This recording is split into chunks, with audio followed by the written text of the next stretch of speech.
warahmatullahi wabarakatuh. Perkenalkan, nama saya Andayani, saya dari kelompok 3.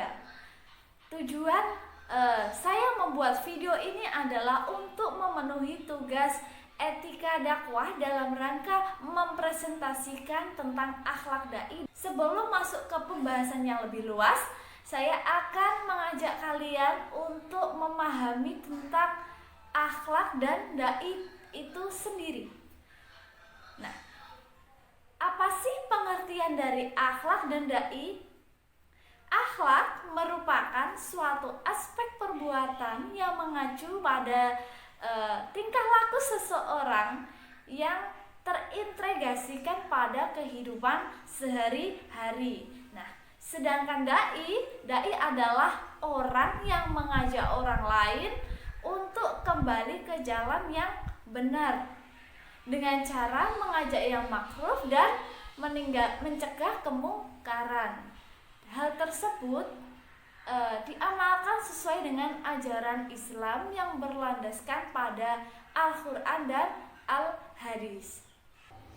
Jadi, akhlak dai merupakan tingkah laku perbuatan seseorang pendakwah yang menyangkut dari berbagai hati, perilaku, pikiran, lisan, perbuatan, perkataan, dan lain sebagainya yang menyangkut berhubungan dengan dai tersebut, yang berperan sebagai tolak ukur untuk mengukur baik buruknya seseorang berdasarkan ketentuan ajaran Islam. Sehingga akhlak dai di sini sangat penting karena mengacu pada aktivitas dakwah tersebut, sehingga seorang dai itu dijadikan panutan bagi mat'u karena memiliki keteladanan dalam menyampaikan dakwah, baik perilakunya, penampilan, dan lain sebagainya. Memiliki akhlakul karimah ini dalam diri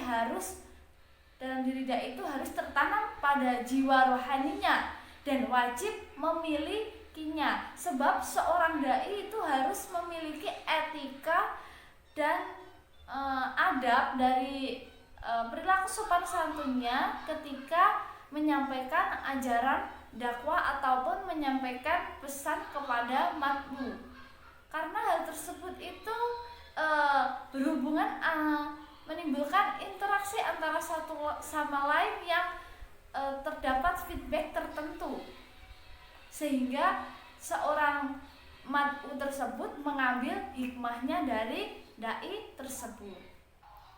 Karena meskipun materi dakwah berisi hal-hal yang baik yang dikemas dengan menarik, namun jika tidak diimbangi dengan etika yang baik, maka akan tetap menjadi sia-sia dan merupakan penghalang dari kesuksesannya dakwah. Nah, ini merupakan pentingnya akhlakul karimah yang diterapkan dalam kehidupan sehari-hari, baik itu dimanapun berada.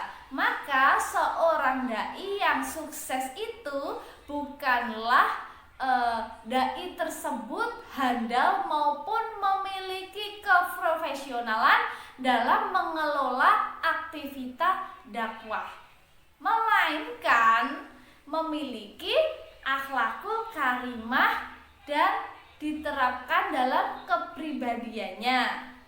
Dengan begitu, peran dai di sini harus mampu memberikan suatu contoh atau teladan pada mat'u yang seperti diajarkan Rasulullah SAW dengan mengajak ke arah yang benar dan memiliki akhlak yang mulia, sehingga semua orang di sini berkewajiban untuk menjaga hati, lisan, perbuatan, dan menyeimbangkan akhlak etika dakwah untuk meningkatkan rasa keimanan kita kepada Allah Subhanahu wa Ta'ala.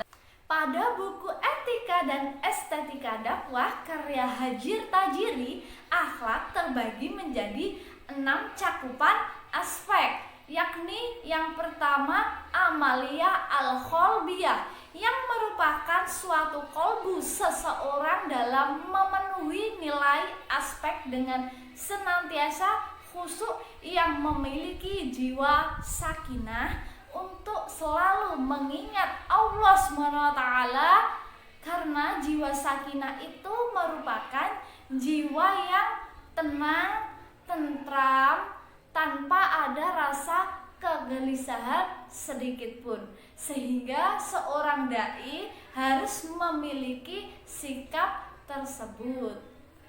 Yang kedua yaitu tentang qalbun salimun. Nah, apa sih dari qalbun salimun ini? Qalbun salimun itu adalah upaya dakwah yang dilakukan dengan cara mencerminkan kebersihan hati dengan memiliki ketulusan hati saat menyampaikan dakwah, sehingga dalam dakwah itu harus memiliki dasaran tentang kemurnian, kecintaan yang dalam menyadarkan terhadap kebatilan tanpa ada rasa dendam ataupun niat yang buruk.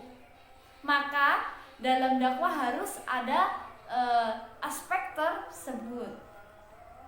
Adapun aspek yang ketiga yaitu amalia al-fikriyah. Nah, seorang dai harus mencintai kekuasaan Allah dan mengagunginya dengan cara percaya terhadap adanya alam semesta ini maupun peristiwa manusia dan lain sebagainya. Nah, yang keempat adalah amalia al-lisan. Nah, secara umum pendakwah harus mengucapkan sesuatu dengan lahir batin dan terutama ketika bertutur kata kepada semua orang, baik bersifat individu maupun berkelompok seperti para jamaah. Hal tersebut harus tetap berpegang teguh pada pendirian dan berketika sesuai ketentuan Islam. Adapun aspek yang kelima yang merupakan amaliyah al-jasadiyah. Seorang dai harus mengajarkan kepada seseorang dalam berupaya memelihara kondisi fisik agar tetap sehat dan bugar, baik jasmaninya, rohaninya, jiwanya, dan selalu menjaga pola pemikiran kita, kemudian pola makanan, serta aktivitas keseharian.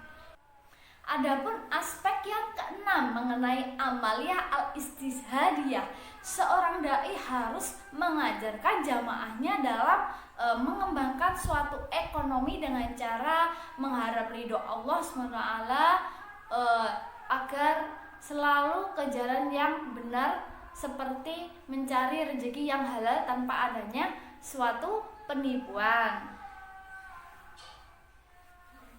Sehingga hal tersebut perlu dilakukan dan diterapkan dalam keseharian supaya mendapatkan barokah dalam kehidupan.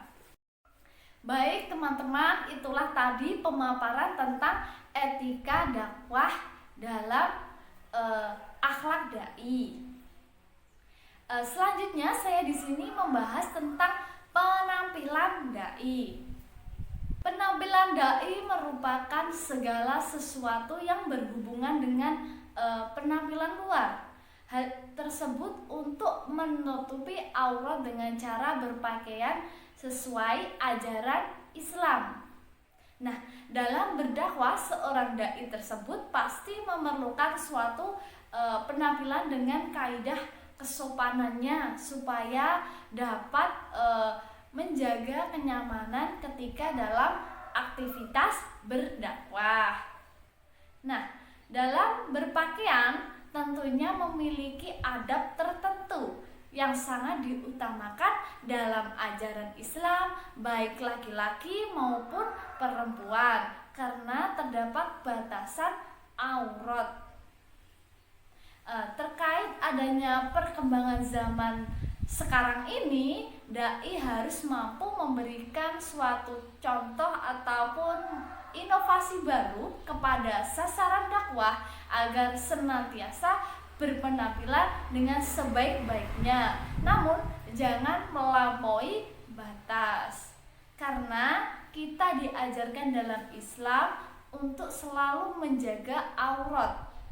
Meskipun dengan gaya berpenampilan pada dai sangat membawa pengaruh besar bagi mat'u, itu dalam berbusana harus tetap mengikuti aturan dalam Islam dan harus mengkondisikan apa yang telah dikenakan pakaiannya supaya dalam artiannya itu seimbang dan dapat menyelesaikan kondisinya.